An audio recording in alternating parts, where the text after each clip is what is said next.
A few years later, in 1988, a graduate student at Cornell named Robert T. Morris decided to test the limits of Internet security. Internet software has always been built in C, and the student was aware of buffer overflow problems, as well as problems that can happen from debug mode in programs, where the debug mode code is less often exercised than other code.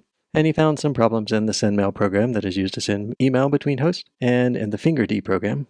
FingerD was a kind of early version of web page homepages for local systems, where people who had accounts on the machine could publish information like their office or their favorite quotes, or whether they were logged in. And also, the student was aware of the use of weak passwords, then as now.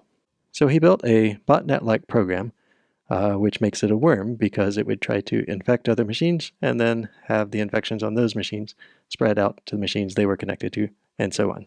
The worm started on a machine, and then it would probe nearby machines and see if it could infect programs there, get into SendMail, FingerD, and such. If successful, then the worm would put a copy of itself on those other machines and start it off running. The worms in the newly infected machine would then check their neighbors, which might be a new neighbor, like the one here on the right, or it could be a reflection back to a machine that was already infected.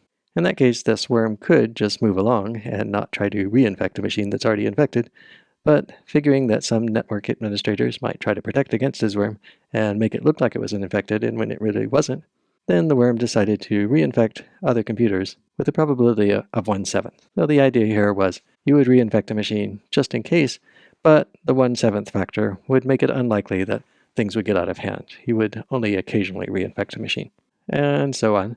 The problem with this strategy is that it turns out that 1/7 is actually pretty frequent for reinfections.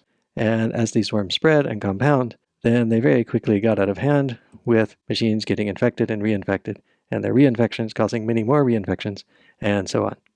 Pretty soon it became so bad that none of these machines were able to communicate or do the regular work that they were supposed to do. It took a few days for the administrators of these machines to get them back online, and while in 1988 the internet was not as crucial as it is now, it was important for a lot of people's work. The fallout for the graduate student was a felony conviction. Robert T. Morris went on to be a professor, start several companies, and do some great research. So this was not the end of his story, but it was a cautionary tale.